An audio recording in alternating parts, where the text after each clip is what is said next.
We don't have a quorum to start.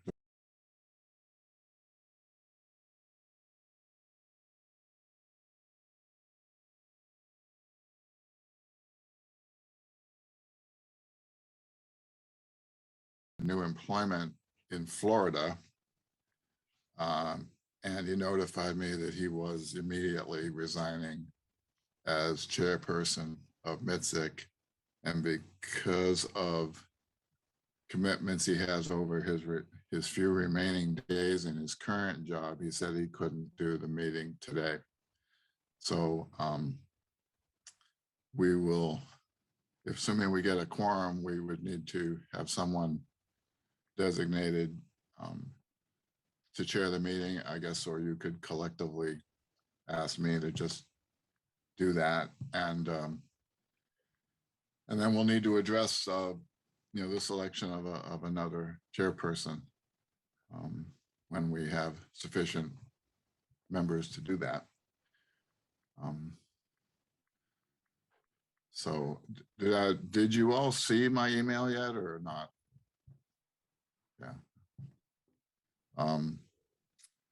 As I said in the email, and if you'll remember the last time we were looking for a new chair, we had quite a bit of discussion about whether we ought to really have a process where a current member of the commission who is familiar with the commission would move into the chair position, and then have the appointing government pick another, member to replace that person. I'm really recommending this time that you think about doing that. Have someone who is currently on the commission and is familiar with the workings of the commission take on the chair position, at least for a while, and that we have the appointing government name another member to the commission. The bylaws provide that if there's any vacancy, including the chair, the appointing authority can name someone to serve the unexpired term. And of course, the appointing authority for the chair under the statute and bylaws is the collective commissioners. So you can name someone from within the commission. There's nothing that precludes that. And I really think that for the sake of continuity and moving forward at this point, that would be the best way to go.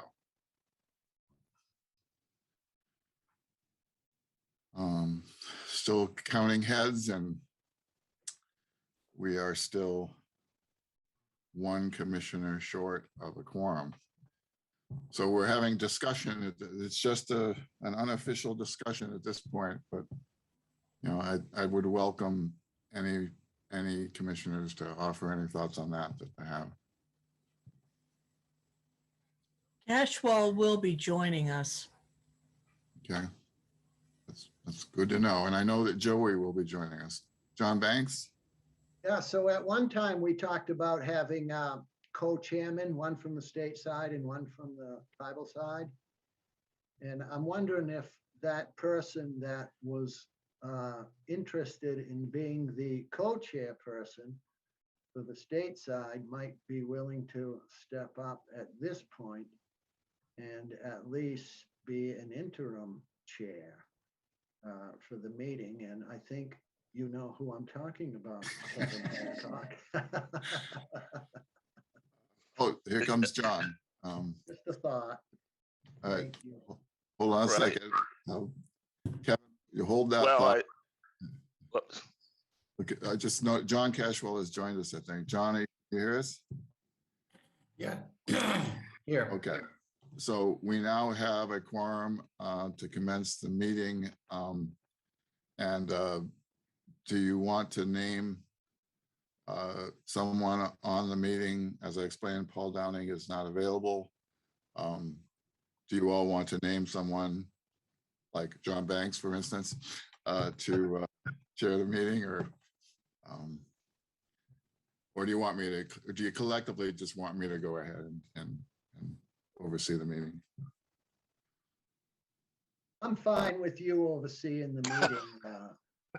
Paul, I think that you have a good handle on the agenda today and so forth. Okay, if there's no objection to that, that's how we'll proceed. And where we were when John Cashwell joined us was that John Banks had just pointed out that we'd had a discussion last year about having co-chairs, and that a particular member from the state side of the commission had been discussed as potential co-chair, and perhaps that person would be willing to now serve at least in an interim basis as chairperson.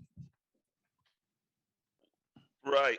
Well, I think we ought to maybe take a minute and think about it. I totally, personally, Paul, agree with what you said about, I think it makes more sense for someone who's already on the commission to be chair, to have one of us do it.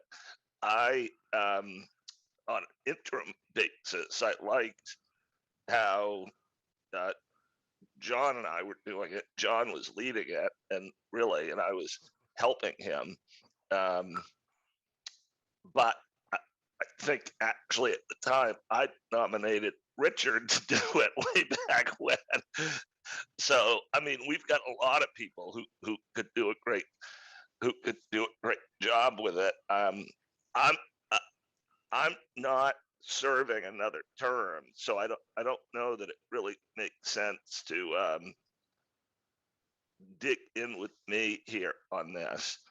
I like you doing it today, Paul, leading this meeting, and I like, if we need to, if John was willing, going back for a meeting or two to doing what John and I were doing. Well, there's going to be a glitch with that that we'll get into today. But what I'm going to suggest we do at this point is we kind of defer this discussion a little bit in the meeting, that we go ahead and open the meeting with the usual, welcoming, including introducing our new staff member, Rachel Bell. So at this point, I'm going to ask for the folks who are on the audio stream, for the commissioners to introduce themselves, and going by my screen, that would start with James. Good morning, everybody. James Cody, State Commissioner from Franklin, Maine. And next on my screen would be Richard. Good morning, Richard Rosen, a state commissioner. I currently work as CFO and Vice President of Operations at Maine Maritime Academy. And next would be Sarah. Sarah Medina, State Commissioner, live in Dixmont, Maine. Kevin.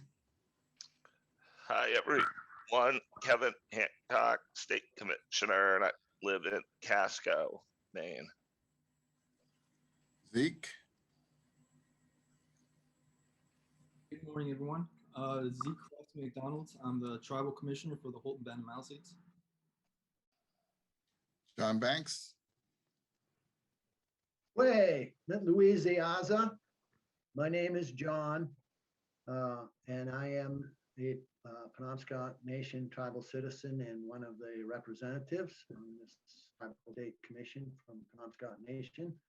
And in my day job, I'm currently the Natural Resources Director for the Penobscot Nation. Bob. Thank you. You inviting me there? Yes. Hi, I'm Bob Checkaway, a state appointed commissioner. I think I hold down the southern end of the line here in Freeport.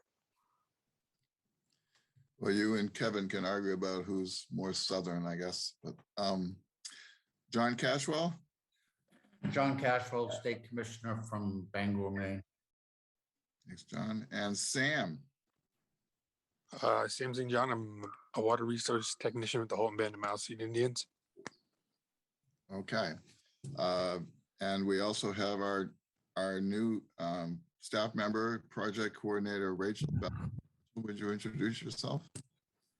Hi, I'm Rachel Bell. I live in the Cobscook area, and I'm honored to be the new projects coordinator for MITSC. And I'm Paul Tebow, the Managing Director of the Commission. Also on the Zoom with us, we have two contractor researchers who are working on the sustenance study. We have Judd, are you there? Yeah. I am here, Judd S.T. Kendall, retired attorney. I live in Glenburn. And Tony. Yeah, I'm Tony Sutton. I'm a applied social scientist at the University of Maine. Okay, thanks. I think that's everybody. So the next matter would be to look at the agenda, and I assume that would include, adding something about the chairperson issue. I can share the agenda if you'd like on the screen. Would you like me to do that?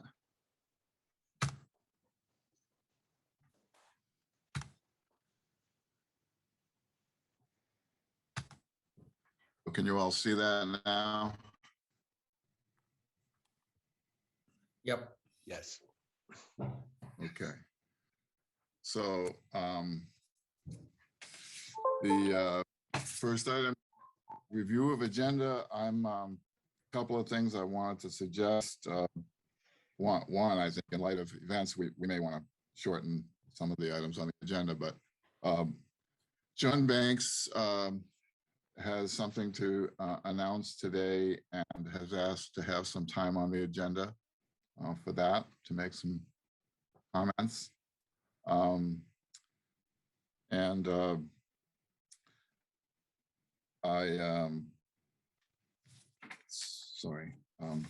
That's the one specific change that I would ask you to make in the agenda, is to have that time for John, and of course now to include something on the agenda regarding the chairperson position. So, is there any objection to making those changes to the agenda? So moved. Second. So, James and John? Good. I heard.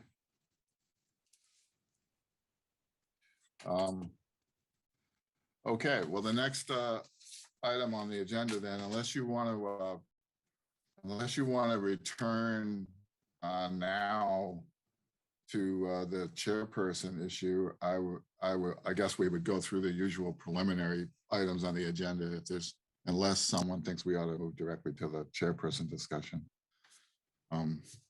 But we do have a quorum, so there are some business matters we could take care of. The next item would be the approval of minutes. There are actually two sets of minutes that need to be approved. The minutes from the last meeting on June 16th that you have the draft of. We also have the draft of minutes from April 21st that were not formally approved.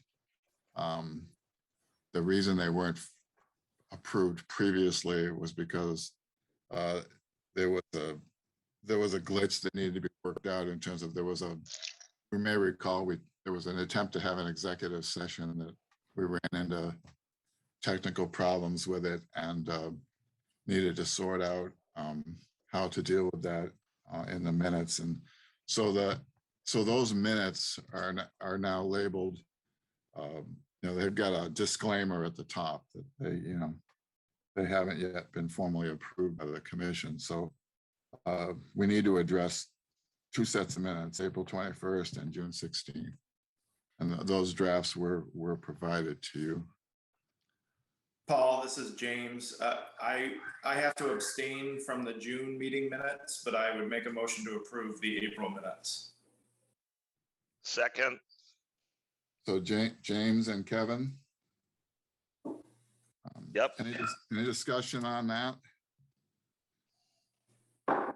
Then I'd ask for a vote on adopting the June minutes as drafted. April minutes is drafted. I'm sorry, the April minutes. Sorry. Yeah. Any objection to the approval of those minutes? Okay. Hearing none, I think it's by acclamation. Okay, so moving to the June 16th minutes. I move that we approve the June 16th minutes. Second. There's a second, Second. John Cashwell. Second. Any discussion on the June 16 minute draft? James Cody would be an abstention to this vote. Right. Any other comments or discussion regarding the June 16th minutes? With James abstaining, is there a consensus to adopt the June 16th minutes? Any objection to that? I don't hear objections, so those minutes are approved.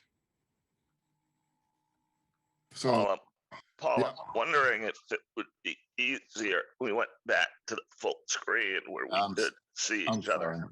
sorry. I just realized I should have done that. So let me do that. Okay. The next item on the agenda is the financial report. And I gave you a written financial report as the first part of the written managing director report. Again, as usual, I'm not going to go through everything in it, but just kind of point out a few things. We had a substantial carryover at the end of fiscal year 21 that ended June 30th. Again, we underspent in a number of categories, especially in the area of the commissioners, because of the ongoing pandemic, not having in-person meetings and travel and so forth. And over the summer, our expenses have continued to be somewhat below, projections. So I provided you with a balance sheet as of yesterday. That Pat ran that off, and you can see that we have received our full funding for this fiscal year from the state, which I'll get into in a minute. But so you can see we have total assets at this point of $248,000. The state funding, as you recall, there was a proposal pending in the legislature and with the governor to provide an additional $55,200 for each of the 2 years of this biennium, and that was ultimately approved. And those funds have been added to the state appropriation that was provided to us, and so we have that 166,000 from state funding for this year is in the bank, which is why we have a substantial amount in the bank at this point.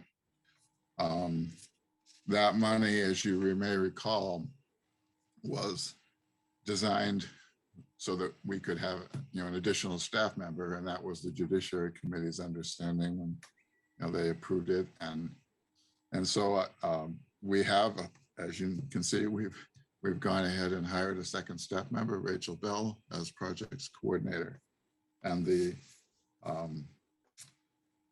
I've sent you a draft of a budget for the current fiscal year 22 that started July 1st. And that budget includes, Rachel's position. So elsewhere on the agenda, we have the issue of reviewing the proposed budget.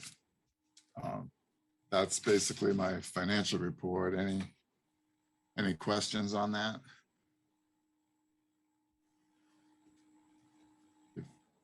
I don't see any hands. So if there aren't any questions on that, the other piece of the managing director report is, deals with other projects and administrative work. As usual, I've written a short description of that. I'm not going to go through that verbally unless anyone has any questions about what I put in the written report.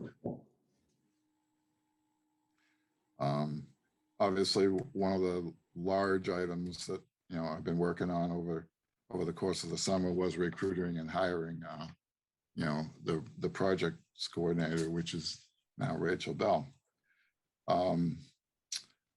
So that would conclude the managing director report. So the next item would be old business, and the initial. I'm sorry. Yep, Bob. Paul, I'm sorry if I'm not out of order.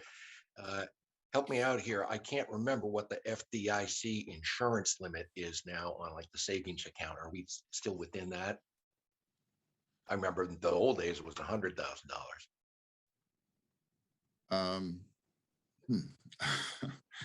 I'll Google it and find out. Good question. I hadn't even occurred to me, honestly, and Pat, I guess it hadn't occurred to Pat either. We'll get the answer to that, and we've had over $200,000 before. Honestly, I guess the question hasn't come up before, and it hadn't. 250. 250. Thank you. It's 250. Well, we're under it by like $2,000. I'm glad you brought that up. And I guess that means we may have been briefly over that amount because we have spent some money since receiving the state check. Not a problem we had encountered before, but I'm glad you brought that up, and we'll be mindful of that, because it's possible if some of the tribal assessments came in, that might bump us up above that number before we spend it down. Any other questions? Yep. Yeah, Bob. On the same subject generally, is that, are you using CDs, or is this just passbook savings, or is it all the same now? Yeah, we haven't been using CDs because we haven't had quite that much all at once to think about, but the CDs had been so, the return on them had been so small that we really hadn't been, bothering with them. I could take another look at that, given the amount of money that is sitting there in our account. The savings pays very, very little.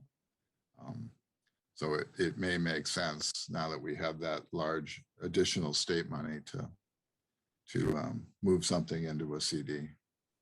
So thanks for the question, because frankly, Pat and I hadn't really, revisited that, but we should. So. Any other questions or comments on the finance or managing director report? Okay, I don't think we formally have to do an approval of those reports, but I think sometimes you have done that. I guess I'll leave it to your discretion whether someone wants to move for approval of them. Bob, are you moving for that? Yes, so moved. Okay, and is there a second? Second. Okay, so there's a motion and a second to approve the financial report and the managing director report, which I really incorporated in the same written document. Any discussion? Is there consensus or any objection to approval of those reports? Okay. That was Bob and Sarah. Okay. Old business would be the next matter on the agenda. The first item there is the sustenance study update. And we have Tony and Judd with us. I know that Tony was time limited. So I'm asking we stick with that as the first item to address under old business, if that's okay. There's no objection. I'd ask Judd and Tony to, give us an update on the sustenance study. I'll start in. There's nothing dramatic to report. We continue the process of drafting. much of the information has been gathered. It's a matter of putting it into a draft report. And we have started the process of interviewing tribal members on the question of sustenance. What does sustenance mean to the tribal members? I misspoke with you yesterday, Paul. You asked if I had a working draft after the July one that we posted, and I told you we didn't, although I had sent around section for the other researchers to look at. That's not actually true. I posted a working draft in late August. It's dated August 25th. And I'd forgotten I'd posted the whole thing, but that's on the Google Docs MITSC folder.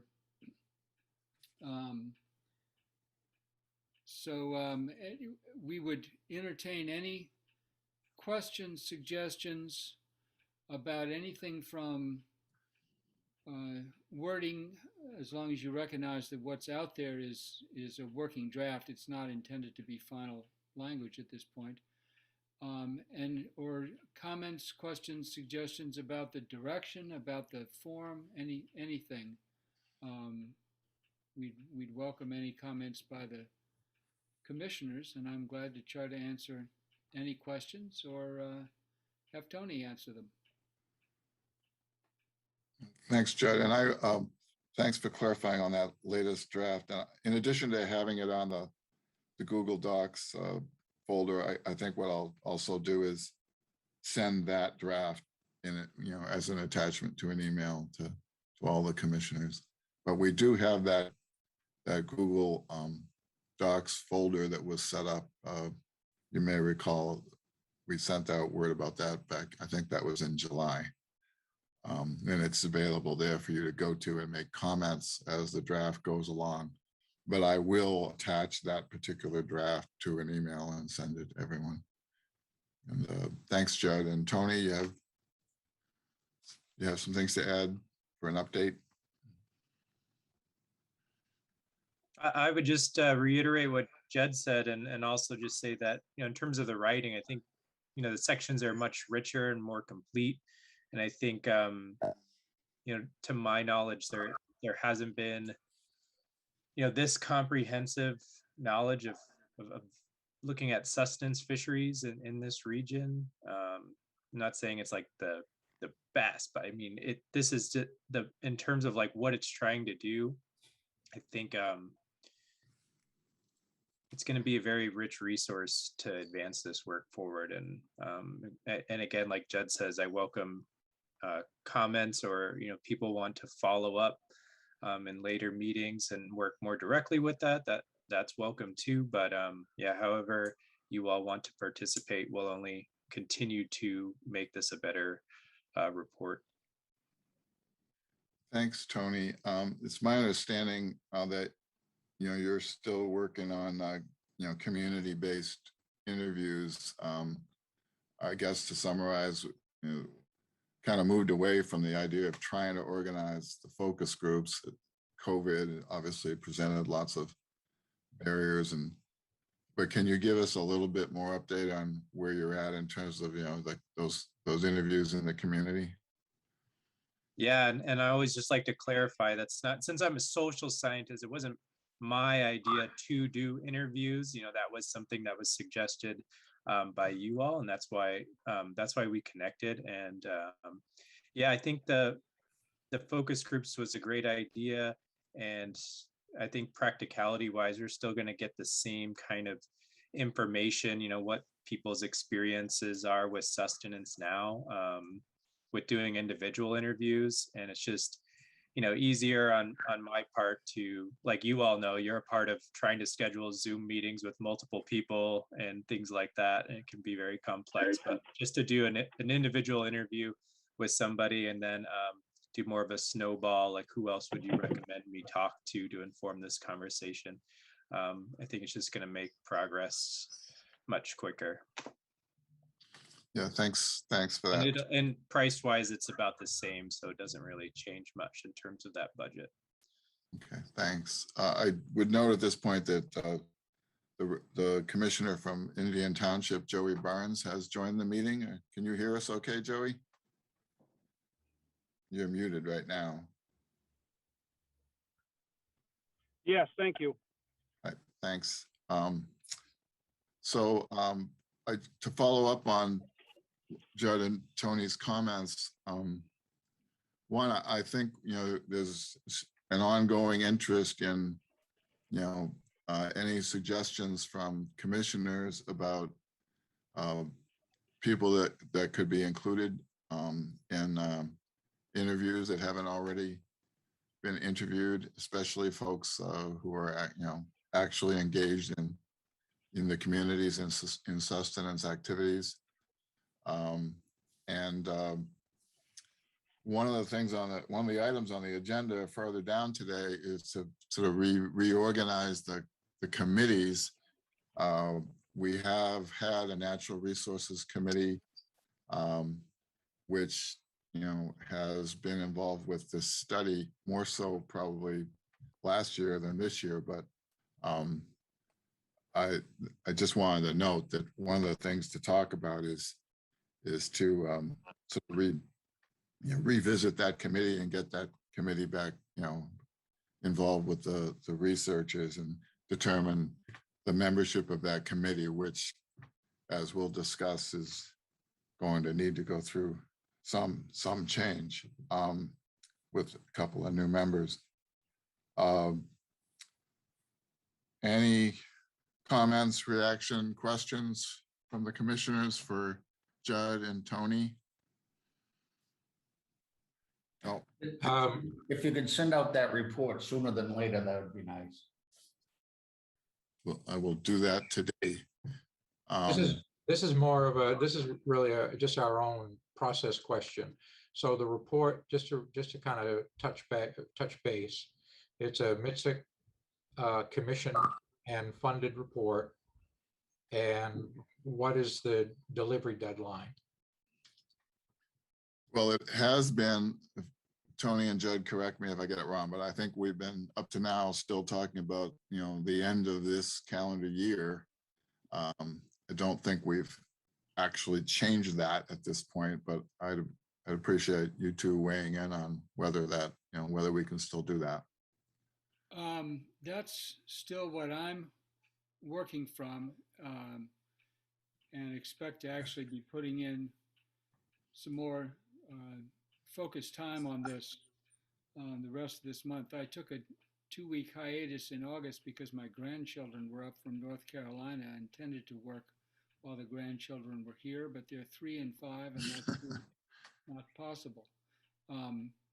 But yeah, I mean, the process is completing a working draft and then going over it, over and over it. So,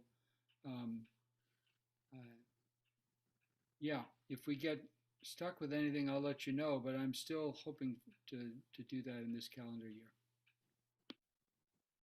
Okay. Other questions, comments for Judd and Tony on the study?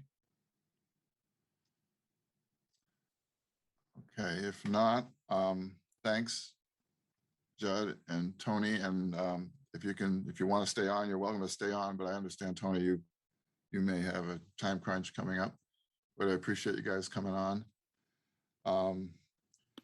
The next item on the agenda is proposals to amend the Implementing Act update. This may be something that you want to defer till the next meeting, but I was gonna, at least, touch on it at this point. As you recall, the commission did have a vote back in June. Not all of the commissioners were present, and a couple of commissioners abstained on that vote. Over the summer, it's my understanding that the Attorney General and the Governor's Office, Jerry Reed in particular, and the tribal attorneys have continued to have discussions. At this point, I'm not aware of any specific revisions to the bill that have come out of those discussions. But I have been told that, you know, they've had ongoing communication about the bill, and I think we probably all assumed, and I think it's probably still a fair assumption, that the bill will evolve in some way, you know, before the next session in January. So I would defer to the commissioners in terms of how you may want to proceed, you know, in the future with respect to, you know, review discussion of that pending legislation. But I would mention one thing in particular, which is actually would be the next item, but I think they go together. There are specific provisions in the current draft of LD 1626 that relate, you know, literally to MITSC. And in particular, there's, you know, there's provisions about MITSC being involved with a new consultation process, with convening legislative assemblies, and working on the development of the bicentennial accord between the state and the tribes. So those are new provisions that, you know, relate specifically to MITSC. They're, I think, pretty much a carryover from LD 2118 that had been, you know, proposed the previous session. So I would recommend that between now and like the November meeting, that at least with respect to those provisions, that the commissioners be looking at those and thinking about that, you know, that role that's contemplated by those provisions, and whether or not there are aspects of it that, you know, the commission would want to weigh in on in terms of suggestions for how it might, you know, how it might be improved or revised. I would note that I remember a draft of the bill some point along the way that included a provision that would require the legislature to hold hearings on MITSC reports. There is currently no requirement that, you know, that the legislature do that. And I know there was a provision in some draft of it, but looking at the current LD 1626, I do not see that language in there. And that's a specific thing that I would ask the commissioners to think about, because I felt it was a positive addition to the statute, so that, you know, when we file a report with recommendations, that, you know, the relevant legislative committee would be required to actually follow up and, you know, do some formal consideration of that report. So I'm suggesting that we may want to ask that language that apparently hasn't made its way into the current version of the bill, that be added back into the proposal. And there may be other things that this commission wants to suggest that would strengthen its current authority, as opposed to, you know, completely different, you know, types of activity. So that's what I had to say on that. And I guess I would defer to all of you on whether you want to have any more discussion on that today, or whether you would prefer that we just go ahead and plan to address that in November. I would note in connection with that Senator Carney, the Senate Chair of Judiciary, has already indicated that she'd like to join the meeting in November. And I am anticipating that the House Chair, Tom Harnett, will also be wanting to join the MITSC meeting in November. So I just wanted to mention that in the context of discussing the legislation. So thoughts from members, Richard? So, Paul, just so I'm clear on the document that was attached to the agenda today, you included that the section 6217, and then you have two highlighted sections. And I think those are the two you're really specifically talking about that are MITSC related. Though, yes, the specific items that are, that really talk about new things that they're identifying in the bill that MITSC would, have a role in. I mean, there are other aspects of the changes to the bill that in some way relate to MITSC in terms of, regulation of waters and of course, obviously the whole jurisdictional structure, but those are the specific things that are new, that specifically talk about a role for MITSC. Well, I mean, I'm happy to just off the cuff, looking at it before the meeting, offer a couple of comments if that's what you're seeking. Yeah. So there's one, you've got section 7 here, and it talks about tribal contact information. It says the office of the governor and the commission shall maintain and update a list of names of contact information, including phone, mailing address, so on and so forth, of the chief of each tribe and the chief's designee. Operationally, that doesn't make any sense to me. Why wouldn't the language say that the chief of each tribe and the chief's designee would provide to the state the contact information? It just seems backward that you're directing the state to seek contact information from the tribes. So I think it's operationally backwards. Section 8 talks about each state agency. I think again, I'm looking at this from an operational perspective as opposed to aspirational. And each state agency is just not practical. So I think we'll need some thought. There are all kinds of state agencies that will have no interaction whatsoever, and to require an annual report just isn't.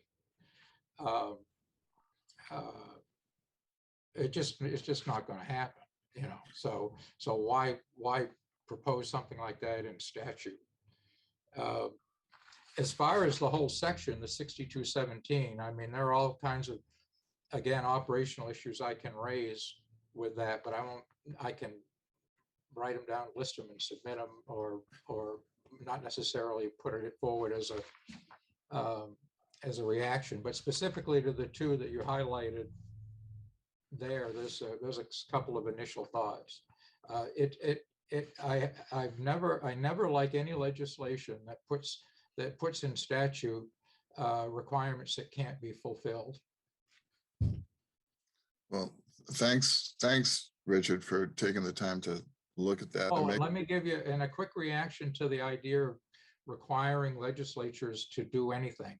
That is constitutionally out of bounds. So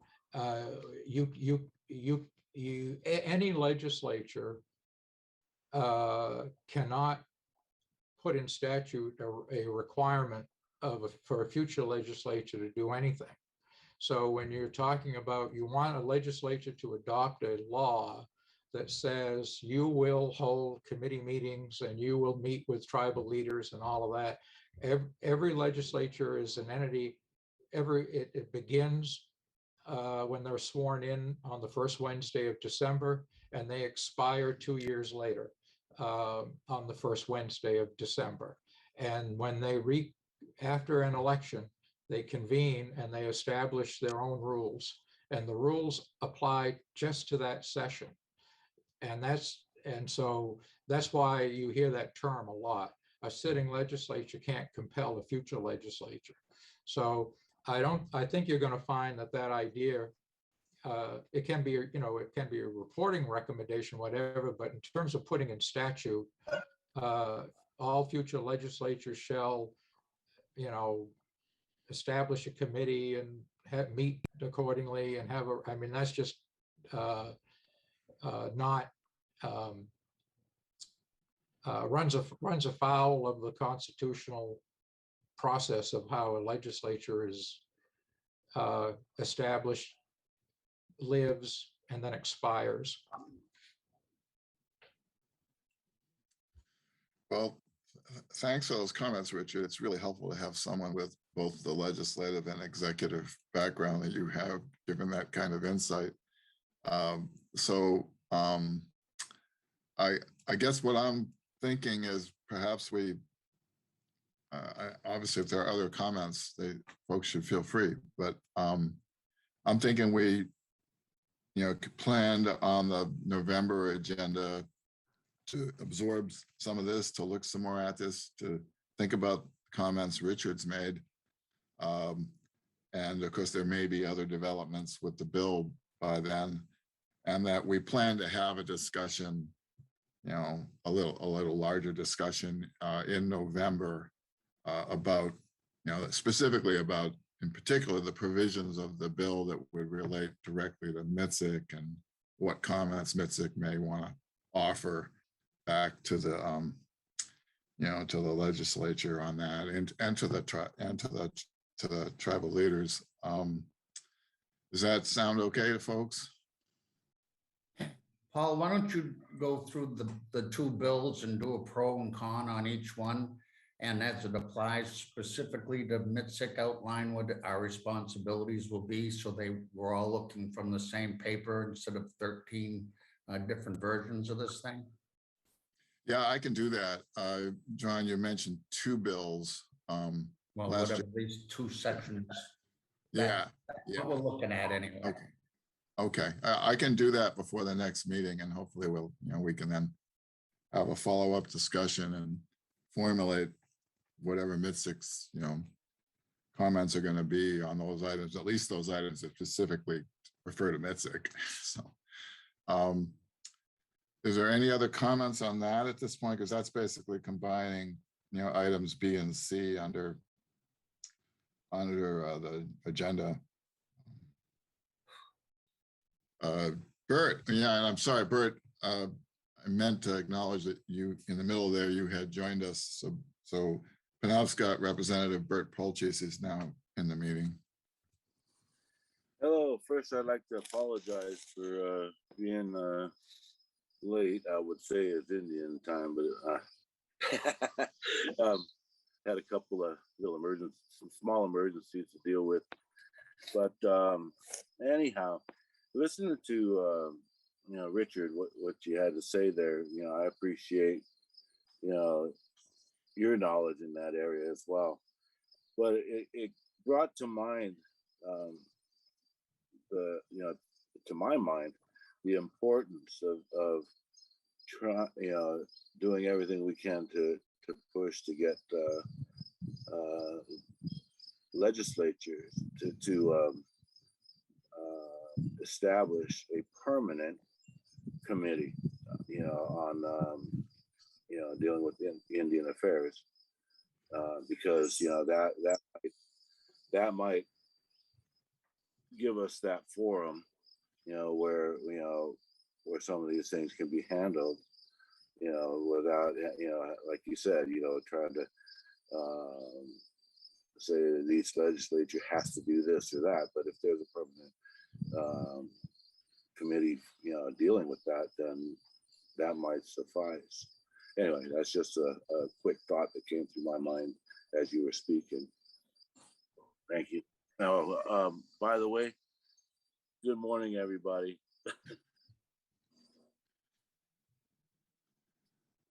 Any other, Bob? No, I was just greeting Bert. Welcome, Bert. Oh, okay. Oh, there he is. All right. I'm not seeing any hands go up. So if there aren't any other comments at this point, I will do as John Cashwell suggested and draft something up for the next meeting for a follow-up discussion. The next item on the agenda on old, although probably this, I'm not sure this should have been under old business.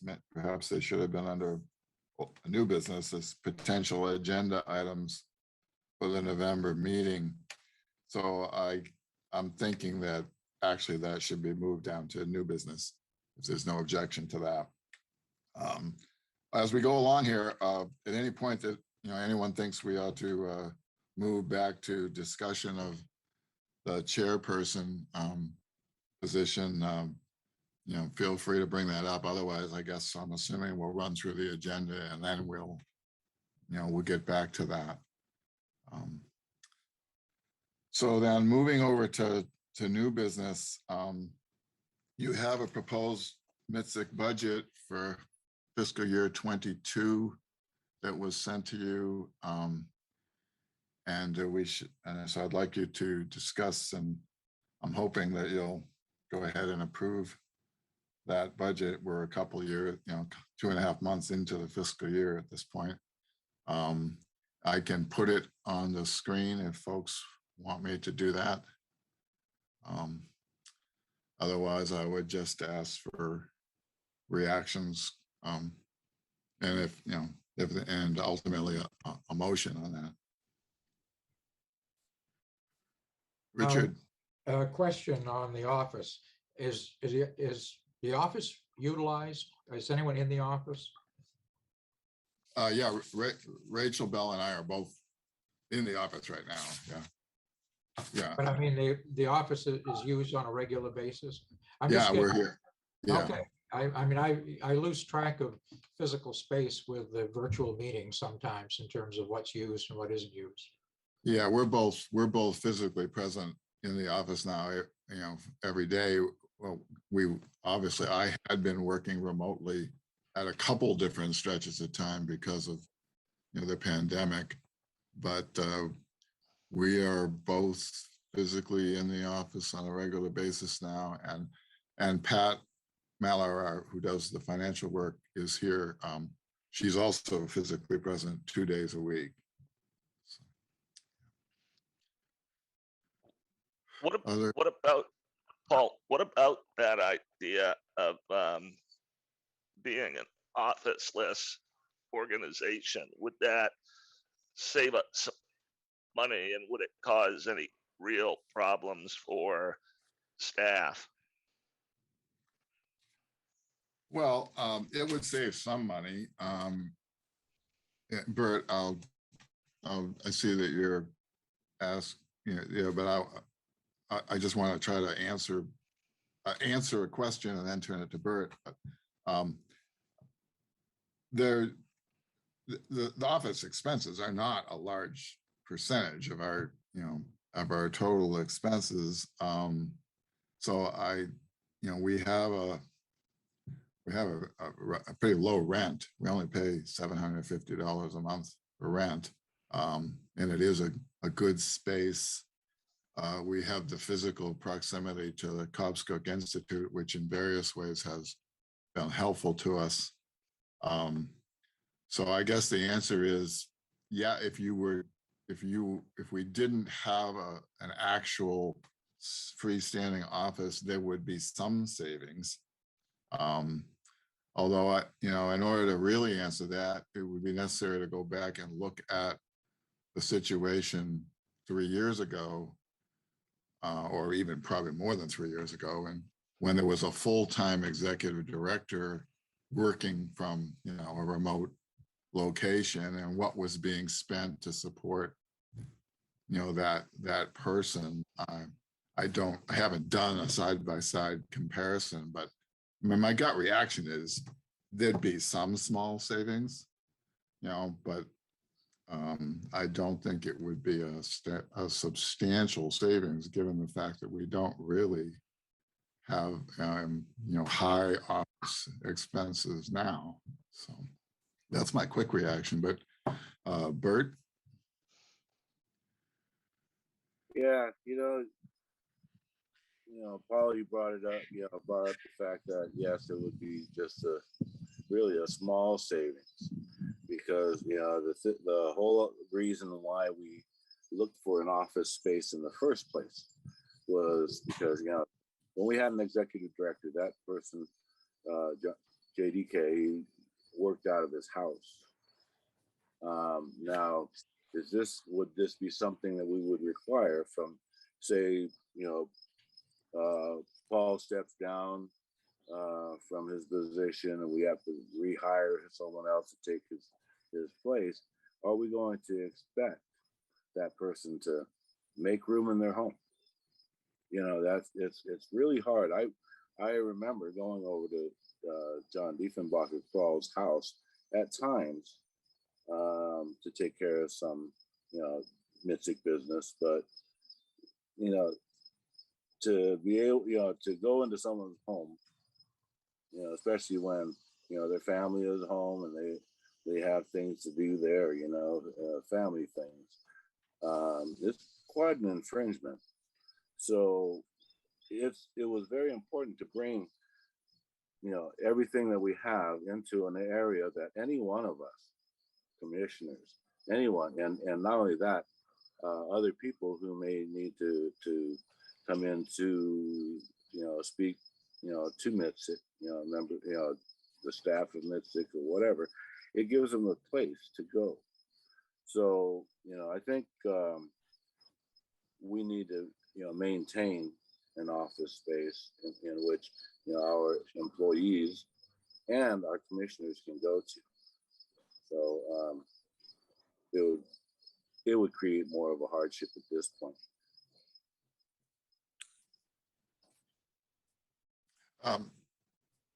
Other comments, thoughts on that? Bob? Yeah, forgive me if I'm dwelling in the past again, but wasn't there a sublet of that office? Is there any offsetting income? There was, but at this point, no.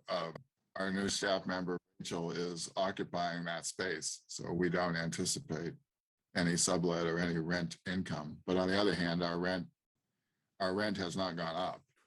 Our landlord, Glenn, has been he's very supportive of us. And so, I mean, I really do think that we have a favorable situation in terms of, the cost. And I mean, Glenn has even been willing to talk about, the commission purchasing the property simply by paying rent over a period of years, if the commission was willing, and interested in doing that. I mean, that's another step in the opposite direction, I guess. But he's been he is personally and financially, supportive of what we're doing, and I really do think the connection to Copster Care has been beneficial to us, in many ways. I mean, literally our financial person retired from there and now works part-time with us.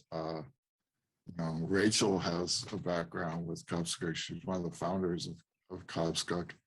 And their IT guy on his own time is our IT guy, and their maintenance guy on his own time takes care of maintenance issues for us. So it's been a very favorable relationship that has really kind of allowed us to have access to things that otherwise we'd have to be going out and hiring someone else or finding other people to do. I guess the other thing is, maybe it's an obvious point, where we now have a second employee, and although I'm not probably not going to be a permanent resident down here in Washington County, but Liz, and she lives just a few miles from here. It's a favorable situation in terms of her employment, and so having two employees plus Pat, who does our financial work, lives about 2 miles from here. So there are physical benefits to, at this point, to being where we are physically located.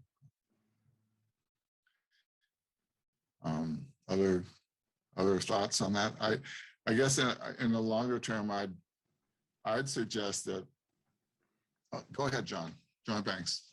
Yeah, no, I was just going to lend my support to keeping the office open, at least for now, and see what happens, with the pandemic down the road. I think for all of the reasons that you and Bert mentioned, I think it would be beneficial given the cost. I think the benefits far outweigh the costs at this point. So I'm in favor of keeping the office for now. Thanks, John. And I'm not, I just want to add one thing. I mean, you may not have noticed, but I'm old and I won't be here forever. So, I mean, that may be an issue that, the commission wants to revisit, when the time comes to, select someone who would be, my successor. I mean, I happened when the office was set up, I was willing to go wherever it was set up, and it was set up here. So, any other comments on Kevin's question about that? Is this, Richard? No. Go ahead, I'm John. sorry. yeah, on this budget, we're approving a budget that's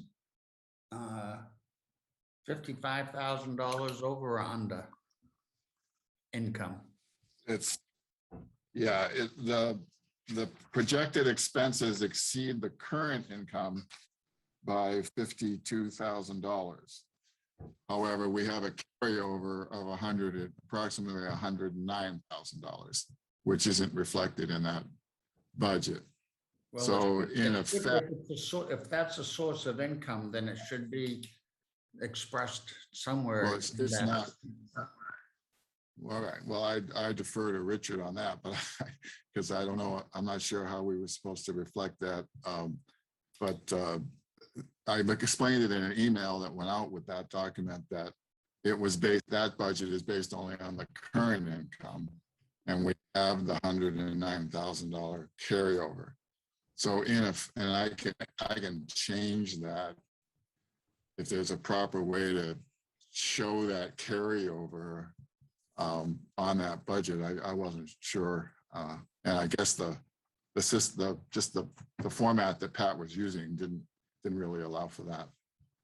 But we can add that in whatever way is appropriate. But the bottom line is that this budget would spend $52,000 more than our current income, but we have the approximately 109 we had as of July 1. It's in addition to that 174.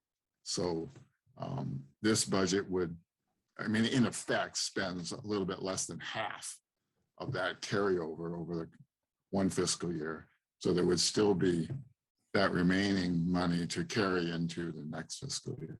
I understand that. You can go up under ordinary income and make another line carryover, and whatever amount you need carryover, put there. That then includes 200 total income of whatever the 229 at the bottom, and it's a balanced deal. Other than that, you're asking us to approve a non-balanced budget, if you will. Well, we can revise the printed budget to reflect that. Again, I wasn't sure. I think Pat also was unsure how to properly do that. But that is the reality, is that yes, we're asking. It's not an unbalanced budget in reality, because you have almost $109,000. You're talking about this right here, right?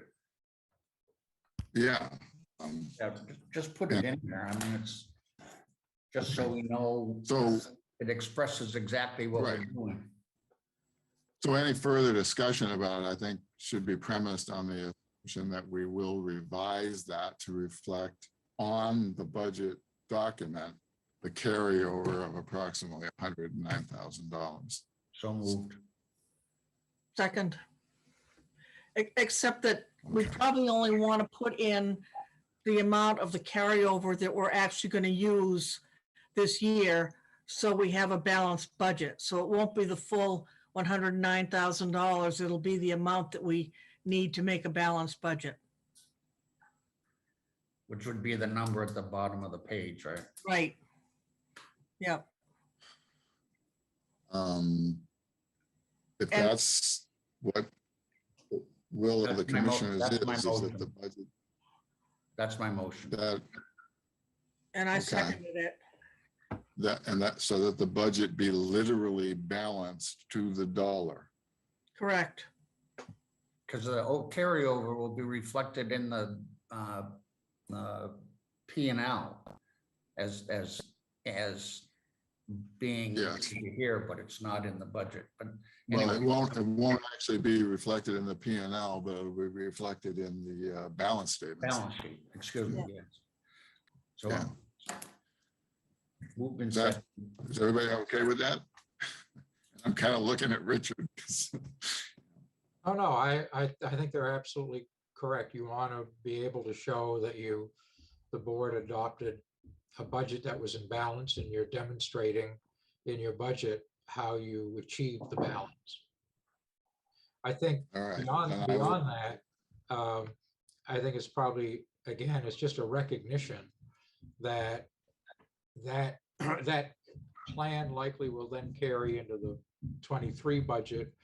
And the idea would be at the end of 23, the reserves would be exhausted. And so the state funding now is set for 22 and 23. The state funding provided the additional money, which I think the way they adopted that was one time each year. So that won't carry forward. So the posture you'll be in when you start building your 24 budget will be no reserve, and the carry forward of the state appropriation will revert back to the baseline that is does not include the additional money this year and next year. Not That's that you can't propose that and submit and argue for more and that type of thing, but it basically you kind of, that gives you the 2-year picture of where, from a budget perspective, where the organization will land. That's all exactly correct, Richard, and thanks for explaining that. Because we did draft this being mindful of a 2-year cycle rather than a 1 year, because that's the extra state money is for 2 years. And at the end of those 2 years, depending on what else happens, whether the state decides to make that new funding part of the base, hopefully, or other sources of funding or other decisions are made. But a year from now, a year and a half from now, the commission is maybe facing some substantial choices in terms of what's sustainable for the budget. So, any other? Oh, I guess there's a motion by John, seconded by Sarah, to adopt this proposed budget with that understanding that the carryover money is going to be a balanced budget showing the carryover as part of that. Is there further discussion on that? Then, if not, I guess I'd ask for a vote on that motion. All in favor?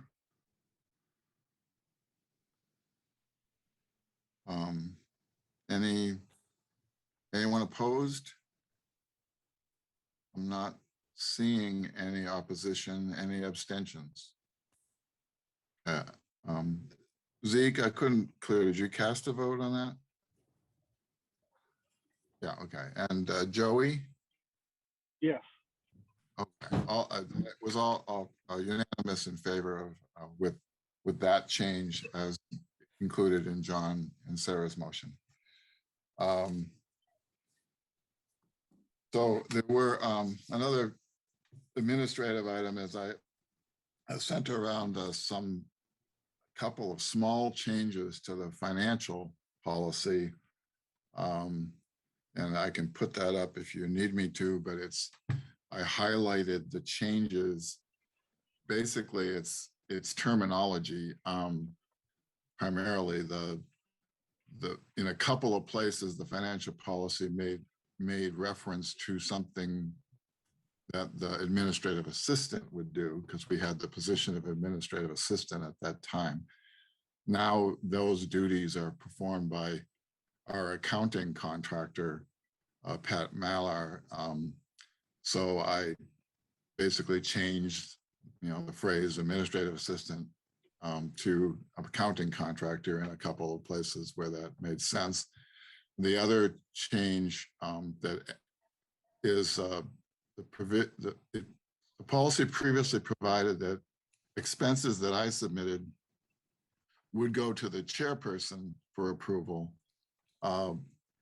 before payment. And because that was at a time when the chairperson was literally physically in the building most of the time.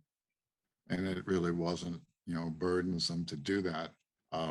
That isn't the situation now. And the other thing that's changed is that we now have an independent contractor, Pat Malar, an experienced, financial person who is doing our financial work. So I'm proposing that we change it from the chairperson reviewing my expenses to the accounting contractor reviewing my expenses. And I'm suggesting that for two reasons. One, because the auditors have now through 2 audits indicated they really don't have any problems with how things are being coordinated with Pat and I, and they've expressed a lot of confidence in what Pat is doing. And it just would be burdensome to have to go to a commission member who isn't around here to get approval on expenses. And my feeling about it is that Pat is functioning as an independent contractor, and the auditors don't have any problem with her being the one that reviews my expenses. But that's the other proposed change. So, John Banks. Yeah.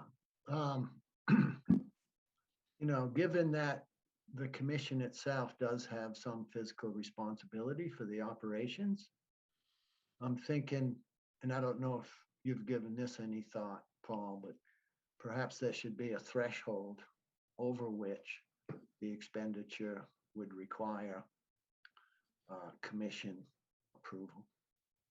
I don't know what that threshold might be, Yeah. but that's my thought. I hadn't specifically thought of that, but that's I think probably a good suggestion. We ought to have a limit of that nature, and I think 99% of the time, those expense requests are relatively small, so it wouldn't kick in. But it's hard for me to picture one right now. But maybe a limit of $500, or I'm open to suggestions. So moved.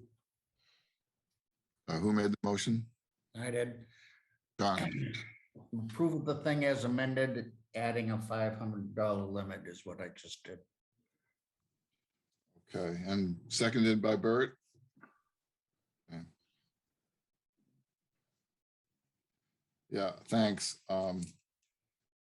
So we've got a motion and a second to approve those draft revisions of the financial policy with the understanding that a $500 limit will be added regarding managing director expenses.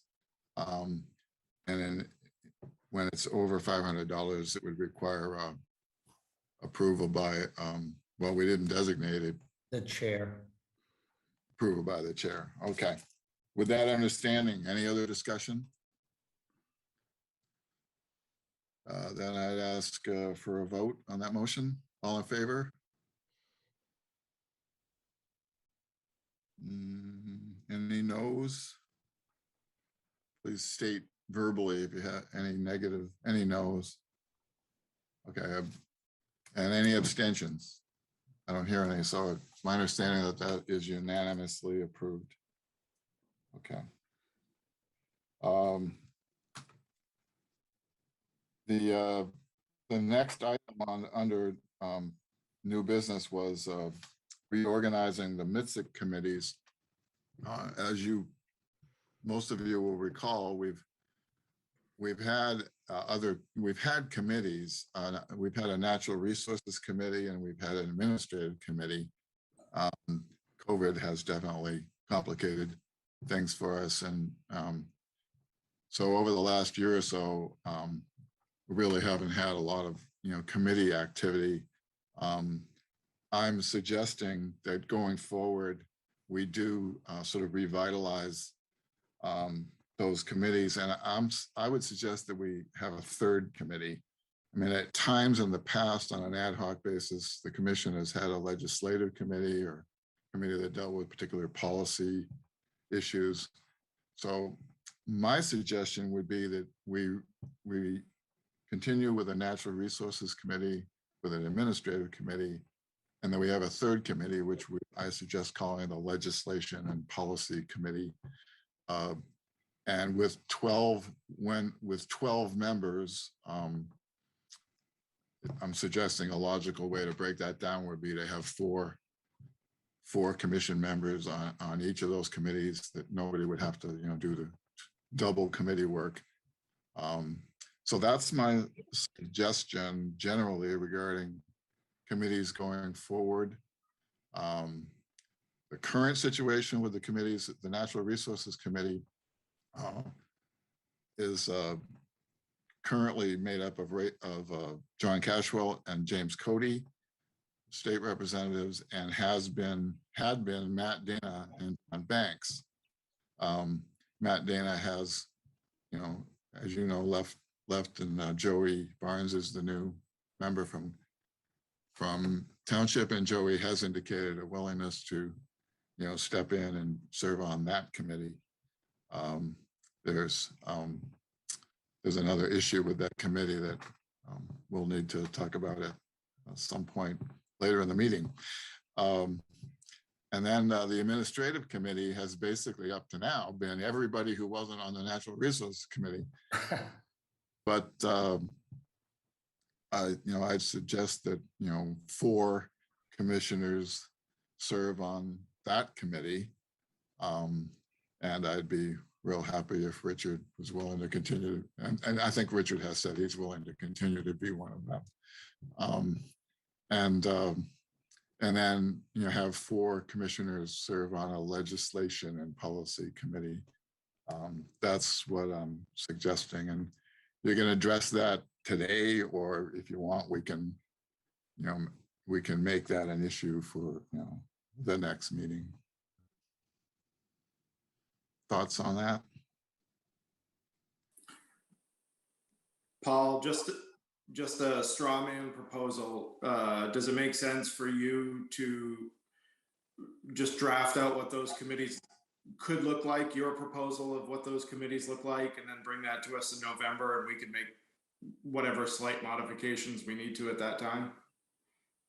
I'm happy to do that if you're suggesting that I could suggest, folks who I think, you might fit best in those committees. Is that and what the committees would be dealing with? Is that what you're suggesting, James? Yeah, just based on our various backgrounds, if you want to take a stab at putting together what those look like, and then we, if we want to make some modifications, maybe send it out in advance of the next meeting, and the tribal commissioners can talk to see if they want any changes, and the state commissioners can do the same, and then we can finalize it at the next meeting.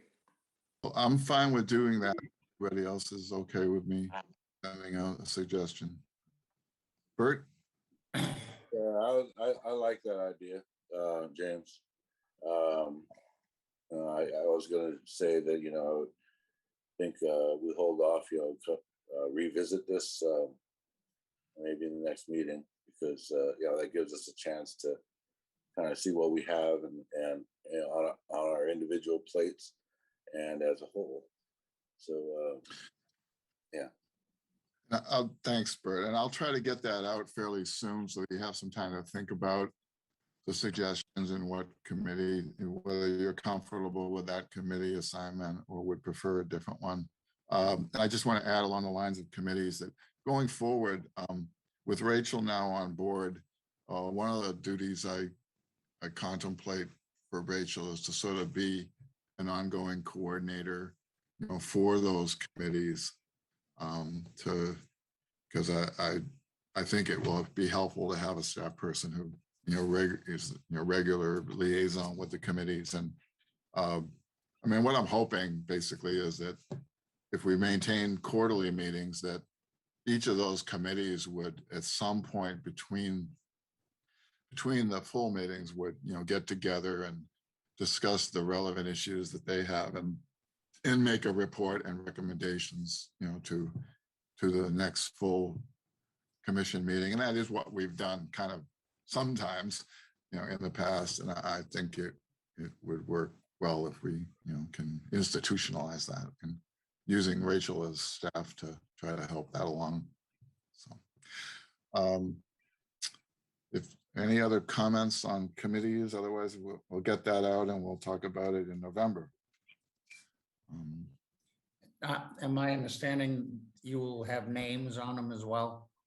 Well, James is suggesting I throw names out there, but you guys can shuffle the names. Well, I, consult with who we think should be doing it and talk to them if they want to and have it done by the time we get there instead of playing. Well, I can do that too. I can just, if you want, if you think I can just reach out to each commissioner and say, are you okay with this assignment? I already have some that I know. Right. I'll do that. Save us from playing Hollywood Squares in November. Okay, I can do that. Or maybe Rachel could do that. Okay, and any other comments, thoughts on the committees? I gather the basic 3 committee structure. I'm not hearing an objection to that, so I guess we'll go ahead on the assumption that we'll do that. The next item on the new business was the opportunity for public comments. I haven't had any specific requests. I've had a couple of requests for November, but I don't have any requests to join the Zoom today, so we don't need to deal with that. We moved down the potential agenda items for November, some of which we've been discussing. So that's now the last item under new business here. So there are some specific things that I'm suggesting that we plan to have on the November meeting. One would be to look back, revise the work plan. You adopted a work plan last December. November will be the last meeting of this year.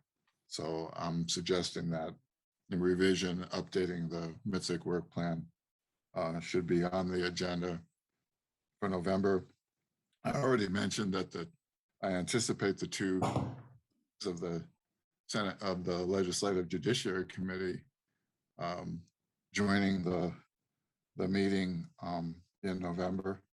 We have a specific request from the REACH program to come into the meeting to talk about a new project they have, a truth-telling project regarding the land claims and land issues. So I'd like to be able to, accept their, request and then place them on the agenda. I think maybe all of you know, or most of you know, REACH is an organization that sort of grew out of the Truth and Reconciliation Commission process. So REACH is an ongoing entity now that deals with a lot of the same issues that, were first dealt with as part of the Conciliation Commission. Another issue is a presentation by the Gulf of Maine Research Institute. Kevin could speak to this briefly perhaps, but basically there's been an inquiry of whether or not the commission would like to have some kind of a presentation by the Gulf of Maine Research Institute. And I think Kevin can speak to that. And I think he was going to see if they could possibly do that in November if we want to put that on the agenda. Kevin? Yeah, that would, I think, be really what you said, Paul. If people were interested, I just had made the point a while back that early on as a commissioner here, from the beginning, it became apparent that fisheries were super important to the tribes. And of course they are to the state. And the group Paul was referring to, I just had quite a bit of exposure to them, and just doing some exceptional world-class work on fisheries. And I felt there might be a bit more synergy there between the institute and the tribes that's maybe being taken advantage of. So that's why I raised it. But it would really be, to your point, Paul, if the commissioners were curious about hearing more about what the institute's doing or not. And I have not reached out to them. Okay. Bert? Personally, I think that, you know, it sounds like a presentation that we may, as a whole, be interested in. You know, especially, well, I mean, being a commissioner for Penobscot Nation, I would naturally say yes. I would be very much interested, but hopefully, my fellow commissioners will see the same thing. You know, that you know, the work that we do, we can utilize as much information as we possibly can, and to have an institution that's willing to share information they may have and ideas that they may have may enhance what we do as a commission. So I'm in agreement to it. And I would just open to other comments, but I would suggest, I think it's timely in the sense of, you know, as we approach the conclusion of the sustenance study, I think there are some connections between what, you know, Gulf of Maine Research Institute would be talking about and the issues in the sustenance study. Granted, the sustenance study is, you know, focused on, you know, on the sustenance fishing, you know, maybe in a more narrow sense, but I do think there's connections, you know, definite connections between the work the Gulf of Maine Research Institute is doing and the sustenance issues that we're looking at in the study. It would be interesting. I think it would be a good idea to complete the sustenance project that we have first. And it could be the core of a discussion with them from their perspective, when we get it done, instead of weaving this thing in together when we're this far down the road on the study. Well, we could do that, or I guess another approach might be to, if it's okay with the commissioners, when we have a further draft of the study, we could share that with people at the Gulf of Maine Research Institute for just their thoughts on, you know, on the draft. That's something you should confer with the guys that are writing it right now. I don't know if I was writing something, without my knowledge or approval, send it out for. Oh yeah, I wouldn't do it without talking to them about it. But let's finish it and then talk about the institute. Other thoughts on that? I mean, we've got a couple commissioners who want to go ahead with it, and John has got a different view. John Banks? I agree with John Caswell that, you know, perhaps, well, I guess my thinking is we haven't seen the draft of the report. Exactly. So we don't know what it says. So I think we can't commit to sharing that with anybody until the commission has reviewed it. Now, I've worked with the Gulf of Maine Research Institute in the past, and I certainly support Kevin's recommendation to develop stronger relationships with them. They do a tremendous amount of research in the marine environment, and they can be very helpful. Now, there used to be a governing board, Kevin, of the Gulf of Maine Research Institute. And basically, it was the state governors, I believe, and the premiers of the Canadian provinces that was the governing board of the Gulf of Maine Research Institute. I believe that tribal chiefs should be part of that board as well. And I've tried to get the Gulf of Maine Research Institute in the past to consider that. And it kind of fell on deaf ears. They thought that it would have to, there would have to be legislation in order to change the makeup of the governing body. But I really do think that it would be most appropriate for tribal chiefs of the Wabanaki tribes to be much more involved with the governing aspects of the Gulf of Maine Research Institute.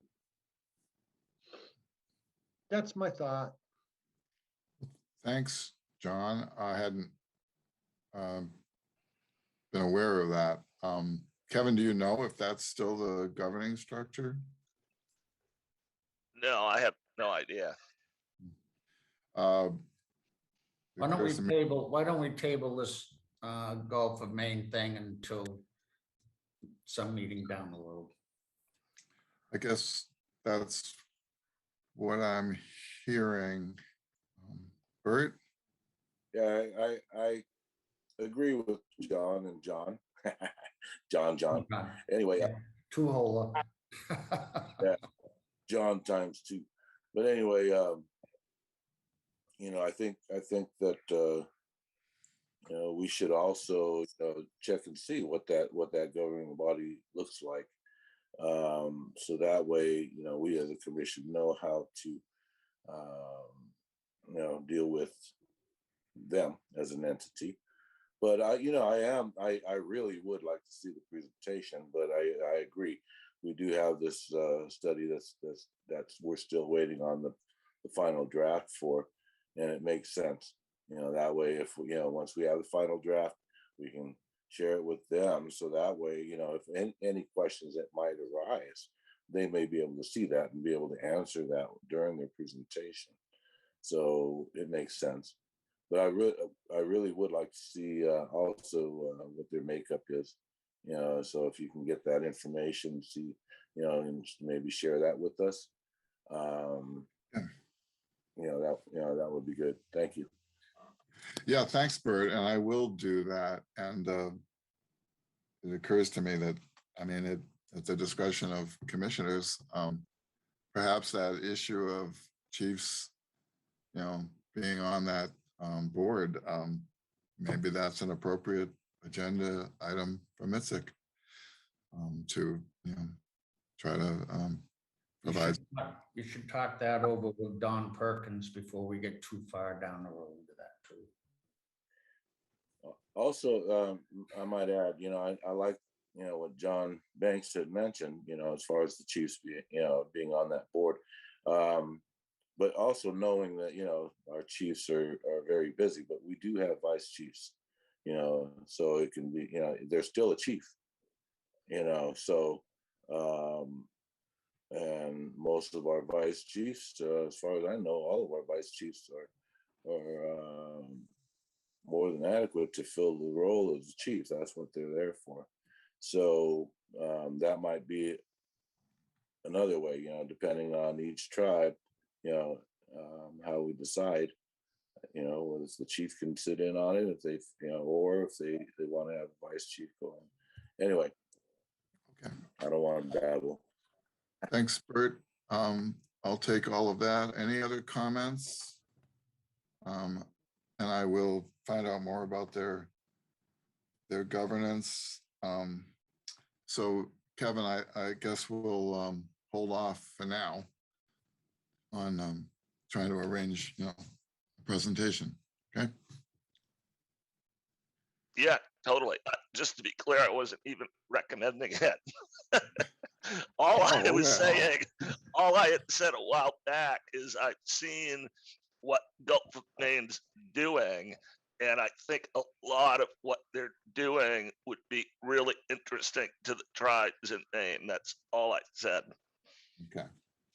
Um, The other items, for the next agenda, I'm assuming that the sustenance study will continue to review the sustenance study, and a further draft of that will be on the agenda.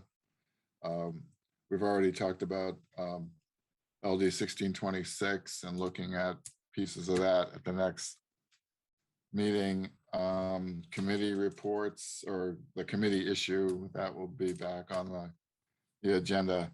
I think the last thing I have in terms of potential agenda item for next session, for next meeting, is the Wolfton mining. You'll recall we had presentations regarding the Picket Mountain project back in the spring. There's also, now we know, as probably a lot of you already know, Wolfton Mining also has a project in Pembroke down here in Washington County, just a few miles from us. They call it Big Silver. And we've had communications from folks, including Ed Bassett, about that, and suggesting that, we put this back on MITSC's agenda, at least for some more discussion, maybe getting more information about this Big Silver project, and which potentially, is an issue for the Cobscook Bay and St. Croix River. So I'm suggesting that in one form or another, we put Wolfton back on the agenda for discussion in November. Thoughts on that? Good to hear. On Banks? There's been some discussion internally lately about these two projects, and with some of our lobbyists. And I'm thinking that there's a lack of consultation between the company and the tribes, between Wolfton and the tribes. And I'm worried that Wolfton is going to characterize its work with the Maine Indian Tribal State Commission as tribal consultation, which it's not. So I think the commission should be recommending that Wolfton open up direct lines of communications with the tribes directly, and that we don't let them get away with claiming that they're consulting with the tribes by coming to MITSC and doing a presentation. Do they represent the mining company too? That's who I'm talking about, is Wolfton. Just out of They are curiosity, the mining company. has anyone been in contact with them in any of the nations, any of the tribes? Haven't heard from them. I don't know. Has anyone in Holton Band been in contact with them? Sam, do you know? I mean, I don't know the answer to that, Zeke. I also, I did, in part of this communication, I saw where I think it was either the governor's office, maybe Jerry Reed, or maybe, I don't think it was LUPC. I think it was the governor's office that had made a statement that they were going to be reaching out and consulting directly with the tribal governments about this project. But to my knowledge, that hasn't happened either. Sarah?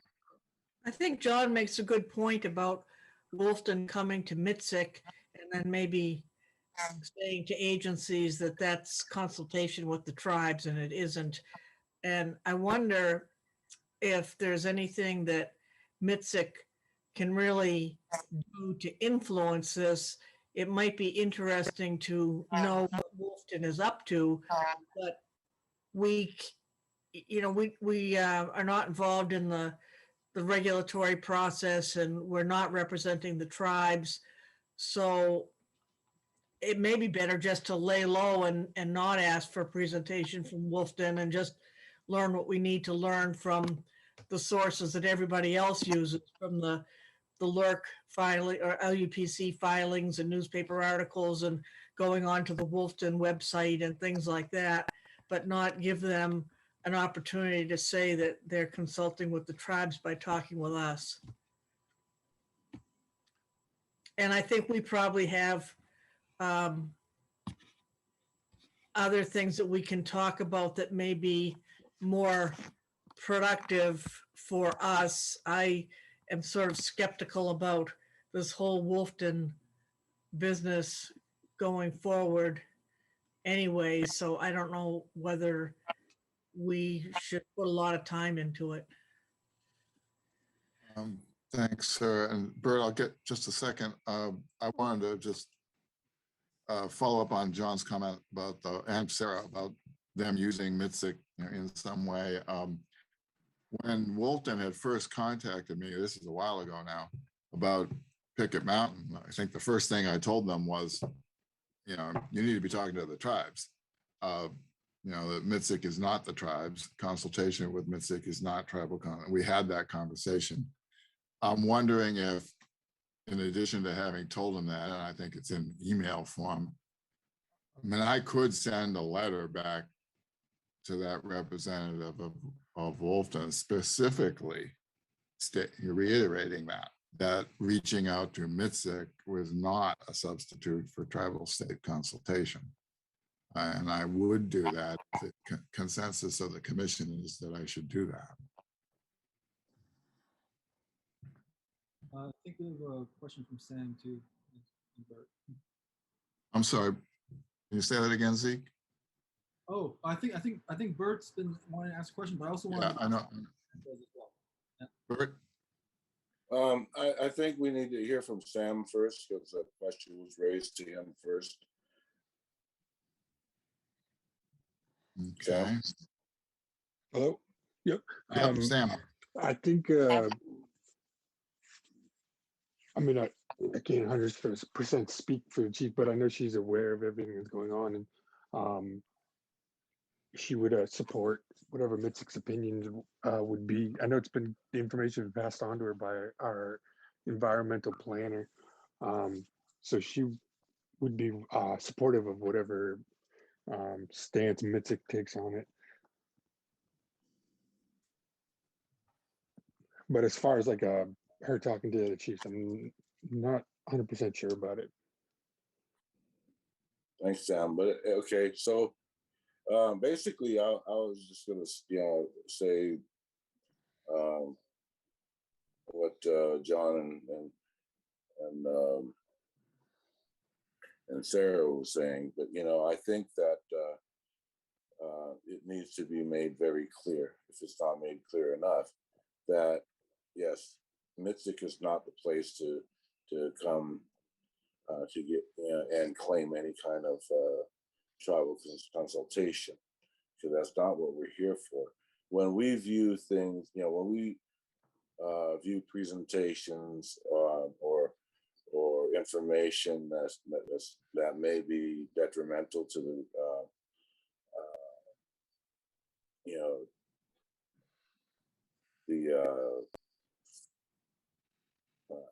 I can't even think, the relationship between the tribes and the state. That's what we do. But we are not the consultation place. For these entities to come in, whether it's state or federal or state or private. Here we deal with things and make our recommendations. And put out our stance on things. But I think it needs to be clear, not just with Wolfden, but with any entity, with any anybody. So maybe somewhere on our page we should make sure that that's also publicize it. I don't mind looking at presentations, but I'm not here for to say, oh yeah, go ahead and do it. You know what I'm saying? Anyway, sorry. Thanks, John Banks. Yeah, there is one statement that the company has made that may spark more interest in MITSC's involvement here. And I think it actually came from the president of the company. In a public statement, he said that there are no indigenous rights in Maine, so that won't be a problem for the company. Problem, quote unquote, for the company, which is an outrageous statement, which is flatly wrong. Yeah, there was, you may recall, there was an article in the Bangor Daily News back in, I think, June or July, and I think I sent that around to the commissioners about that statement that John is referring to. That you can, and I think Zeke or Sam had some particular insight on Wolfton, but I mean, they're a Canadian company that and are accustomed to dealing with, the legal situation that exists in Canada. And I think Maine is their first target, so to speak, in the United States. So I think they were, contrasting situation that they've dealt with in Canada with what they would, what I think they see as a less difficult situation in terms of tribal rights, on this side of the medicine line. But Zeke, I think you had some insight on Wolfton that, Well, I think that was Sam. He was talking about. Okay, maybe it was Sam. But yeah, go ahead, Zeke. I want to hear John and Bert and Sarah about how this isn't the role of MITSC, and if they're used to what the consultation process in Canada is, they're going about it all wrong. They need to be contacting with the tribal nation leadership. They need to be in contact with the Natural Resources Department. They need to be talking about their environmental impact assessment reports. I mean, they haven't done any of this. I mean, not that I know of. So, and they need to be talking about accommodations. And usually that would mean some kind of jobs. And I haven't done any of that. So if they try to talk to MITSC and claim that that is satisfying their consultation, then that's problematic. I don't think we should meet with them to allow them that opportunity. So. Thanks. Sam? And then my point was that even in Canada, where the tribes have more of a say in the matters, where it's a legal requirement for them to consult with the tribes, even with all that extra authority, they still had trouble at the mine with like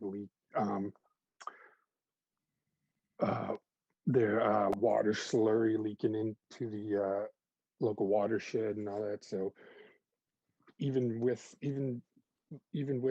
tribal consultation and tribal input and all that, bad things have still happened. Well, I guess I'm taking from this, again, I'm looking for a consensus. I mean, from the get-go, I want to reiterate, I had told the Wolfton representative that, they should be talking directly to the tribes, and I directed him to, the tribes literally. I gave him contacts, I believe, but I didn't put that in any form other than an email. And if there is a consensus that I should send a letter to that Wolfton representative specifically reiterating that, I will do that. When we brought Wolfton in for the presentation, we also brought in the Natural Resources Council. So it was intended at the time to be, getting information from two different perspectives on that. It wasn't an intention to substitute for consultation with the tribes. but I can send something out that makes that crystal clear if there's a consensus that I should do that. John Cashwell, you're muted. I got it. People like it most of the time. Are we talking about also getting a presentation on Pembroke or Pembroke? Well, I'm not necessarily talking about inviting Wolfton. That wasn't what I was really suggesting. I'm asking, you know, I'm trying to be clear. I was suggesting that, you know, we've had inquiries, and I mentioned Ed Bassett in particular, who's expressed concern about that big silver project and how it might affect Cobscook Bay and the St. Croix, and, you know, important interest to the Passamaquoddy. So I was just suggesting that we might want this on the agenda in some form to learn more about this Pembroke project, in addition to the Picket Mountain one that we already know about. But as far as inviting, Wolfton has not reached out to us, MITSC, about Big Silver. They haven't said a word to us about Big Silver. Okay, I'm just trying to get that cleared up. Bert? Yeah, I think that, you know, though we will not, I would hope we're not going to, you know, look for a presentation from Wolfden, but we do need whatever information about these projects that are going on, so that we as a commission can review that information. But as far as having any presentation, you know, I don't see that, you know, doing anything other than taking up our time. But we do need to be aware of what's going on. I take it, John Banks, did you have another comment? Yeah, I think Joey had his hand up before me, and Oh, I'm Sam sorry, has Joey. his hand up. I'm not very good at spotting the hands. That's all right. I was, Pleasant Point Council had a meeting Monday, and that specific thing was talked about. I didn't hang around to listen to all of it. But they definitely was brought to their attention. If they didn't know it before, they definitely know in Pleasant Point about it now. So, I mean, I know Ed spoke to you, but it literally was talked at a council meeting level. So they're definitely aware. Joey, were you still putting your hand up, or is it just still up? I'll get rid of it. Hold on. Oh, I'm sorry. I meant to ask Sam. No, Sam doesn't have hand up. Sorry. Okay. John Banks. Yeah, so if MITSC's going to go down this path, you know, we've heard from the company. We've heard from one NGO that is probably the most engaged NGO in the state on the project. I don't know why we wouldn't want to hear directly from the tribes as well about their concerns. I know Corey Hinton is involved. He's a past lawyer for Passamaquoddy. He was probably at the meeting, Joey, that you mentioned. And he might be a good contact person to enlighten MITSC as to the tribe's position and concerns about the Pembroke project. And also we have lead contacts in Penobscot that are working the Picket Mountain project as well. Okay. That would be a suggestion. Well, thanks for that, John. And maybe the direction for this commission to go then is exactly that, to reach out to Passamaquoddy and Penobscot folks that are looking at this issue and ask them to provide information from the tribal perspective at the next meeting. Does that make sense to folks? Bert? I think each of the tribal governments, not just the Penobscot, Passamaquoddy, you know, we should reach out to. Yeah, I'm sorry, I didn't mean to exclude the others, Holton Band in particular, because they've got an interest in Picket Mountain, I think. So yeah, I'm taking from this then that I will do that and see if folks from the tribes who are involved with this want to either join the next meeting or submit information that I could share with the commissioners. Does that sound okay? I'm still looking for a reaction on whether I ought to send something out to Wolfton that reiterates our position about it not being a substitute for tribal consultation. I think you should. I don't know if we need a motion on that, but if so, I will make the motion.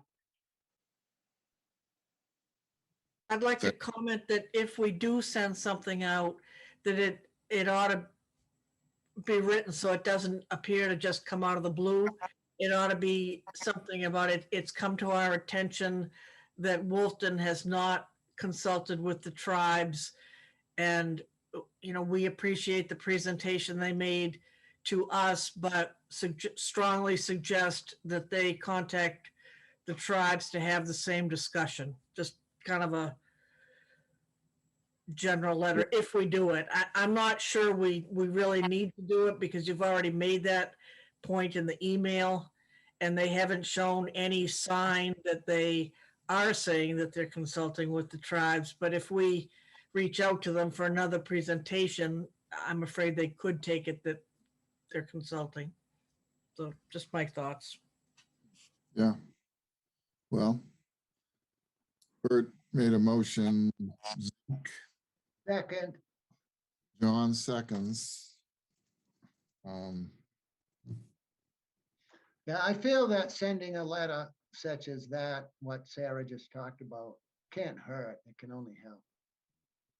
Yeah, I agree as well. I think this is exactly what MITSC's role should be. We need to remind them. Then other discussion on that motion? Keep it simple and clear so that Yeah. you don't get wound up in it. Yeah, and I guess, thanks, John. And I think I would, again, I think I would add to the letter, even though they haven't reached out to us about Big Silver. I mean, I'd make it clear that we're really talking about any mining proposal that potentially affects tribal interests. Probably be a good thing if our resident lawyer read it with you too, Mr. Checkaway. Yeah, Bob, you okay with that? Yes, sure. I'll join what appears to be the rolling consensus here, but with the preface that I thought that the meeting, what was it, 2 ago, where we had the presentation from Wolfenden and NRC gets my vote for Zoom meeting of the year, and I want to thank you for putting it together. But good job, people, for stopping me, because otherwise I would have said, "Oh, sure, send everybody in here. We'll hear that." And I appreciate the subtlety of it. I'm with you. All right. Well, I'm going to get hold of it. Was that presentation taped? Yeah, I believe it is. Can you segment that out and send it at least to me? Because I wasn't there then. Oh, okay. I'll have to consult. Rachel will have to consult with Dylan about how to take Hey, Rachel, you're getting all the work today. Yeah, we can do that. I think we can do that. Thank you. Yeah, I'm just making a note.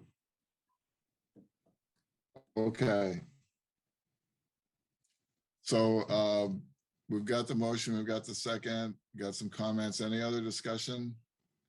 I don't see any hands. All in favor of the motion? Any opposed? Any opposed to the motion? And if you're not on screen, state it verbally. I don't hear any. I think it's unanimous. Okay. I believe, I haven't even looked at the time. We're doing all right, I guess. I believe that completes what was in the original draft of the agenda. The remaining pieces would be, if you want to return to the discussion about the chairperson position, and John Banks had asked, and I think he still wants it to be at the end of the meeting for some time to speak. Is that right, John? Yes. Okay, so that would take us back to what discussion you want to have about the vacancy in the chairperson position. So what are you thinking? It occurs to me that we need to find a chair that is going to have some longevity, and without putting anybody on the spot, unless there are candidates that are willing to step forward today, I think we should give commissioners the opportunity to vocalize their interest in being chair in advance of the next meeting. My recommendation would be to have Paul plan to run the next meeting. And if no current commissioners want to volunteer for that role, then I think we need to open up a process like the one that we just endured a few months ago to select a new chairman. Thanks, James. Bert? Yeah, I think, I mean, kind of not blindsided on that one.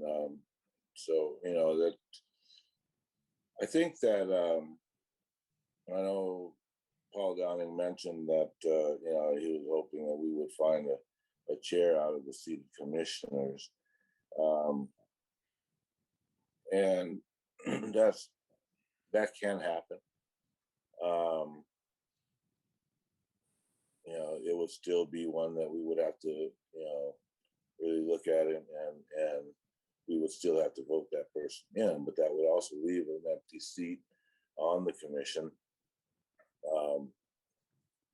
But we do also, I think that we also need to still go through the process of, whether we want to look at one of our seated commissioners or find someone outside of the commission who would be willing and who is qualified to take that position.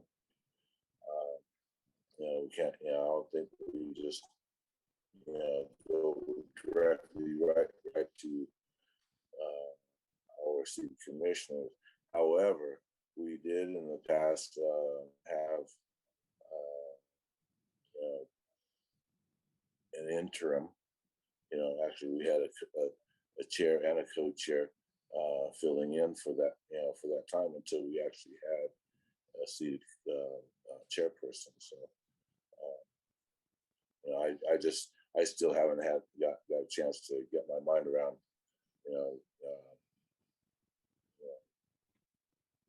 losing the chair that quick. But it can happen in other ways. Good thing it was, something, not so drastic as it could have been, So anyway, before I start that one again, I'm going to stop talking. Thanks, Bert. I would just, and I guess to revisit this, as James just mentioned, it wasn't that long ago. The actual statutory or in bylaws provision is that we have 120 days to name a new chairperson, or then there's a statute provision for the governor to name an interim. I don't think that's ever happened, and I don't even know if it would, but that is the statutory time frame, 4 months basically. I would just reiterate, at this point, given my experience here, I'd really like to see, I'm hoping that the commission, there's someone who's currently serving on the commission, would be, would step up into the chairperson position, because I think the continuity and the function of the commission would be best served by that. But John Cashwell? Yes, can you hear me? Yeah. Yeah, okay. I've lost track of the terms that we're all on.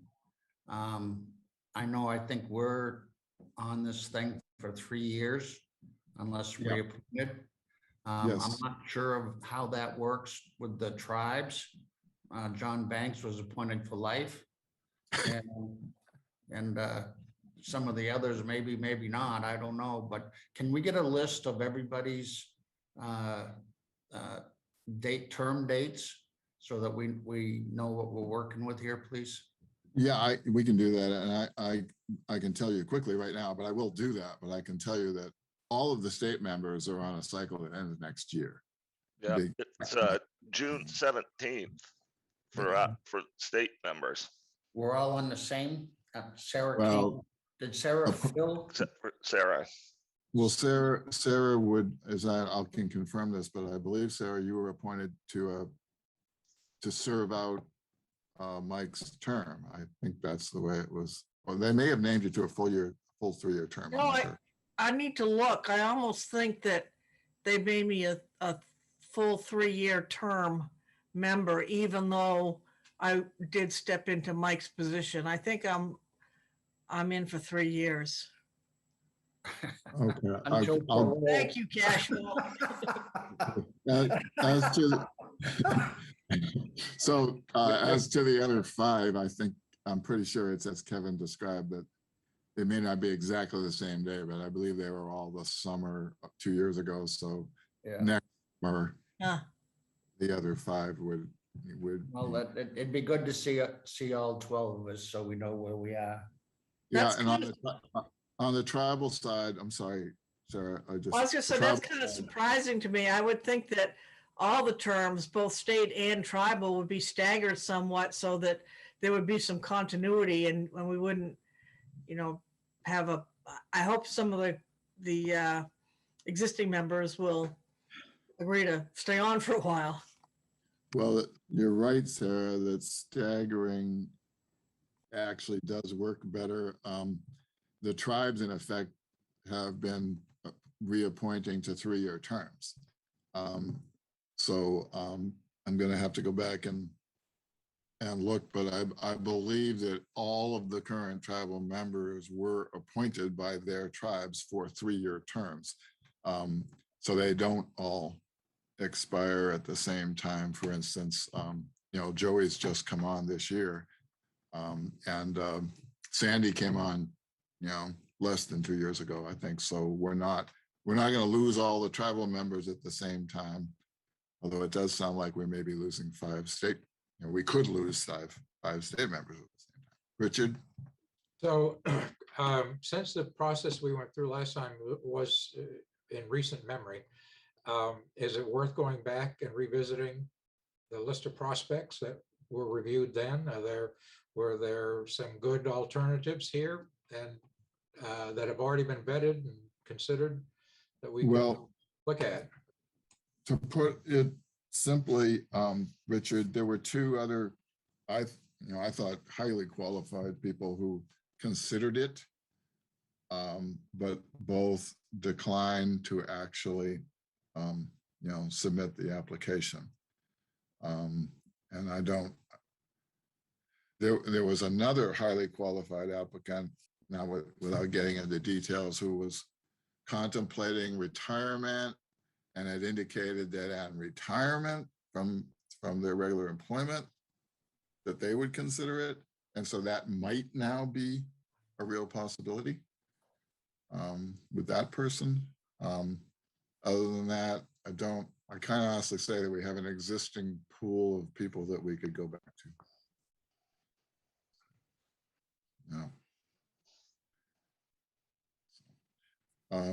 All right. Other discussion on that, or I guess otherwise take a consensus that I think it was James's suggestion, and that we put it out there for the commissioners to think about for the next meeting, being mindful of, more or less we have a 4-month time frame to do something. I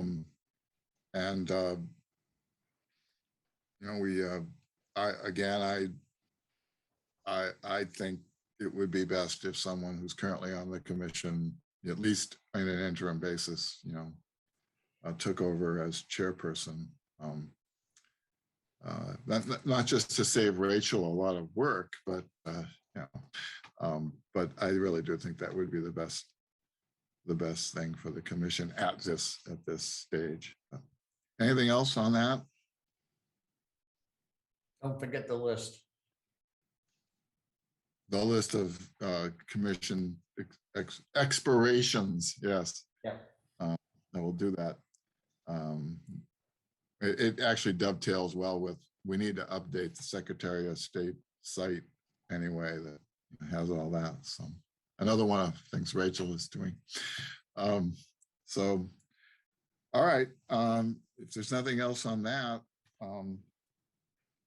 amazingly at 11:15, I think we have completed our agenda. Anything else? Did you say, I thought you said John had something. Oh, God, yeah, of course. I'm sorry. I apologize. I've been saying it all through the meeting and then forget it when I need to remember it. Yes, John Banks, I think, has an announcement and some comments he wants to make. This is my last meeting as a MITSC commissioner.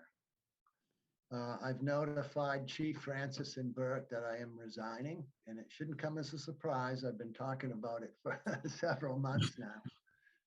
And I just want to take a moment to wish the commission well going forward. I'd like to welcome Rachel to the team here. And, you know, I'm confident that going forward, MITSC will continue to play a role in improving tribal-state relations. And I think there's a lot of talent here on the commission. We have a full slate now of state members with a lot of expertise, a lot of dedicated folks here. So I have all the confidence in the world that you will continue pushing ahead and be successful in continuing to improve tribal-state relations. So thank you all, and I wish you well. So I think that John Banks basically stepping down as a commissioner leaves him open to take over his chair. Yeah, that's a good idea, Bert.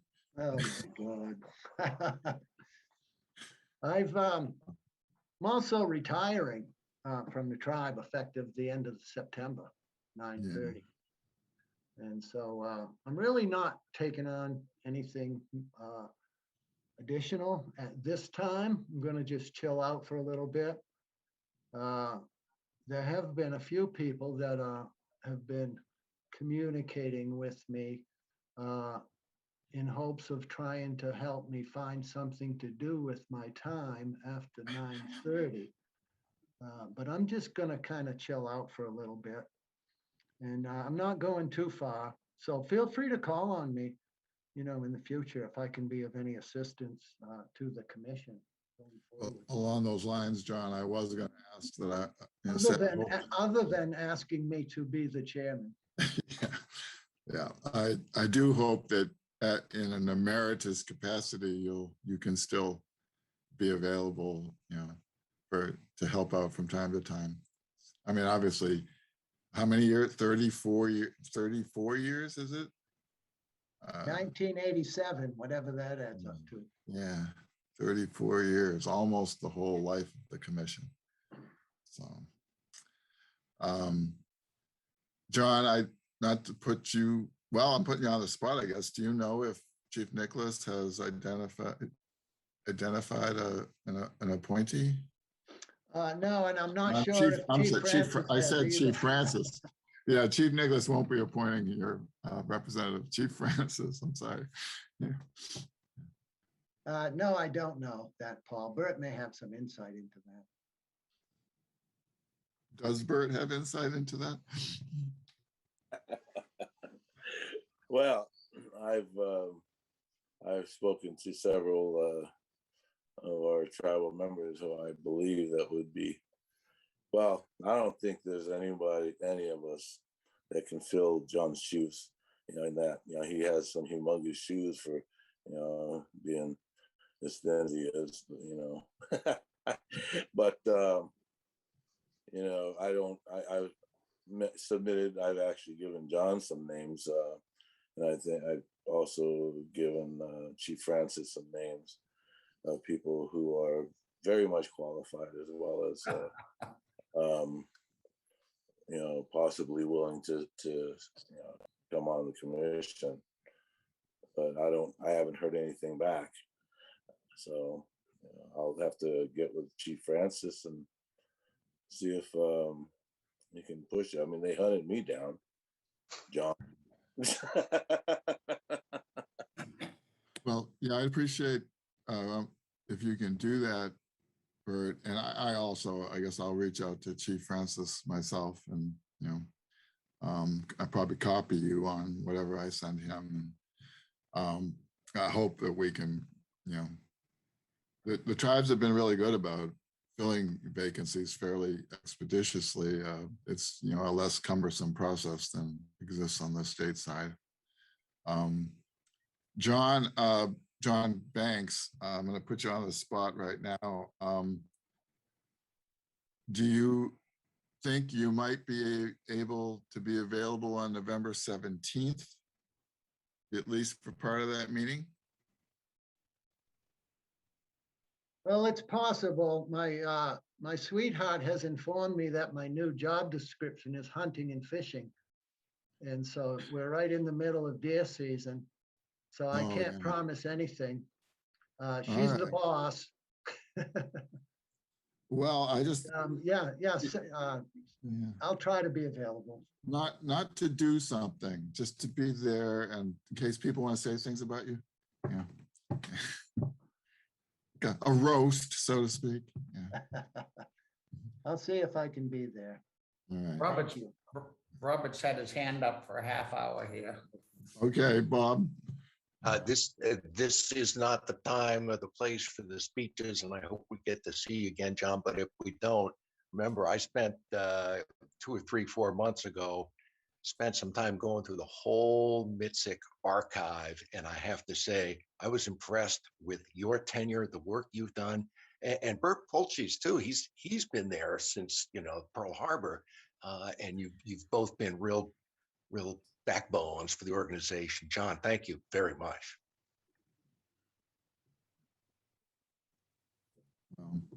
Okay, thanks for that, Bob. I think we're going to want to give you a bigger send-off, John, at some point. Okay. So, yeah, Bert. John, you hunted me down, you chief, vice chief. You've been on this commission forever, I think you're the godfather of the commission. So, but now I think looking at all the commissioners now, that leaves me as being, after Matt left, but that leaves me as being the longest seated commissioner now.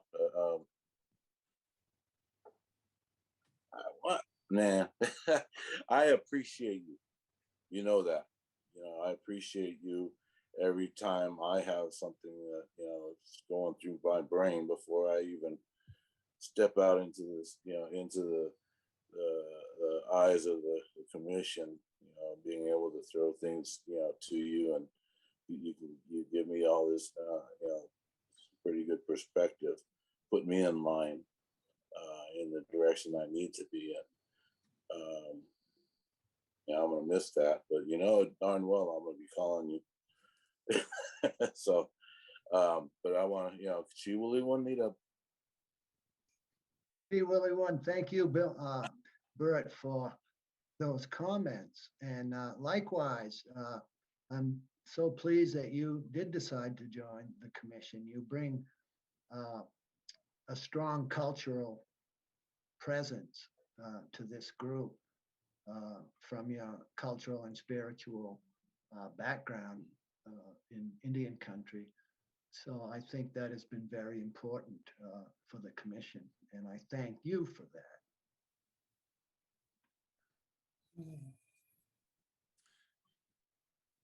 Okay.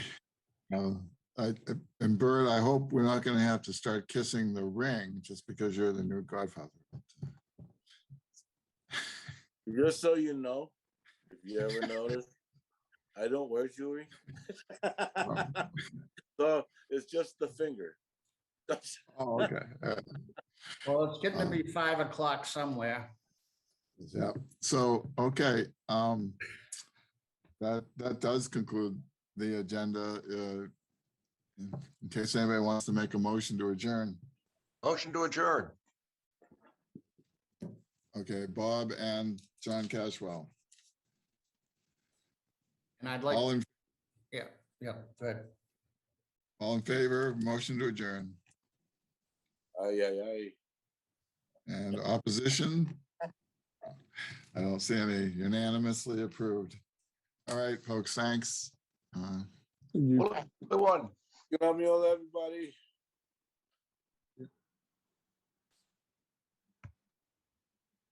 Hey, how do I do that? Oh, okay.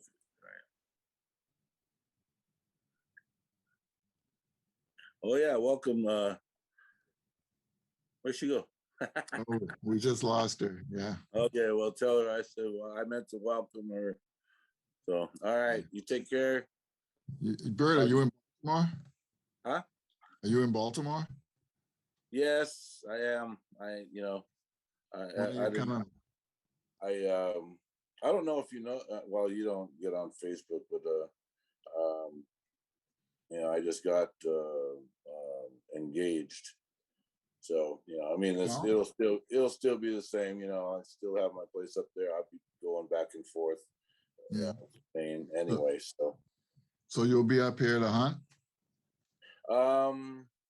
I might be up there to hunt for a short time, but not like I normally do. I know I'm supposed to go down to Arkansas and hunt some deer. They got a bunch of deer that they, need to hop in They called you in special to get those Yeah, deer? they figure they don't have enough people to gather them deer up, so call me up. Call Bert. Yeah. Since I Like yeah, Ghostbusters. I do have already, so, Who do you call? Bert Polches. Who do you call? All right. We're still live streaming. Hi, everybody. Yeah, we gotta go. Take care. Yeah. Talk to you soon. Yeah, bye-bye.